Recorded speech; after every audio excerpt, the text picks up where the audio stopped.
लगवैले बा घर में, आ रउआ हमरा से गर्मी में कटिया करावत तानी। बहुत लोग हुक चोलिया के खुल जाता, चोलिया के खुल जाता, चोलिया के खुल जाता।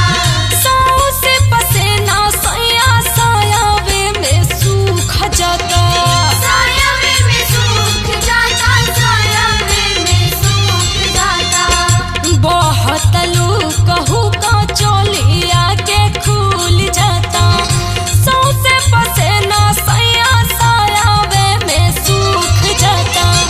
दया चू पहन के आईनी, आय हाय आय हाय आय हाय, दया चू पहन के आइल बानी दोसर नाया। चैत में हमर साया उड़ता, कि हवा भइल बाटे अतना बेहाया। चैत में हमर साया उड़ता, हवा भइल बाटे अतना बेहाया। चैत में हमर साया उड़ता। कनी सही रन चैत में लहरा, रउआ बसल बन जाई के बहरा। कनी न जाई के महीनवा, हमसे दुख न सहाई, राजा घर जल्दी से आई। हमसे दुख न सहाई, राजा घर जल्दी से आई। भइल बाटे अतना बेहाया। चैत में हमर साया उड़ता।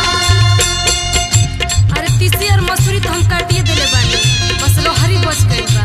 और वो अपने से कहली है धूप में हम रह रह के सांवर हो गइल बानी, हमरा से ना होई। कट गइल तीसी मसूरी बाकी बारह हरिया हो। बाकी बार हरिया हो, बाकी बार हरिया। घाम होता कड़ा जान लेली दोपहरिया हो। लेली दोपहरिया, जान लेली दोपहरिया। कट गइल तीसी मसूरी बाकी बारह हरिया हो।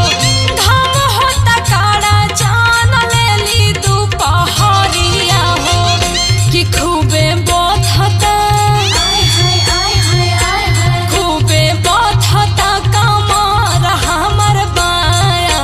चैत में हमर साया उड़ता, कि हवा भइल बाटे अतना बेहाया रे। चैत में हमर साया उड़ता, हवा भइल बाटे अतना बेहाया। चैत में हमर साया उड़ता। आग लागो ना ए पिया, आग लागो ना। आग लागो ना ए राजा, आग लागो ना। तोहर खींच ले हम देही से रजाई, उन्हाई में तोहरा आग लागो ना। खींच ले हम देही से रजाई, उन्हाई में तोहरा आग लागो ना। हवा भइल बाटे अतना बेहाया। चैत में हमर साया उड़ता। कतना सुख से हम नैहर में रहनी है, बाबूजी के खा के पलंग तोड़त रहनी है। और रउआ जब बुला लेले बानी और हमरा के खाली दुख देतनी, ई बहुत गलत बात बा जान जाए। चैत के दिन में तू नैहर से बोलाई लेला।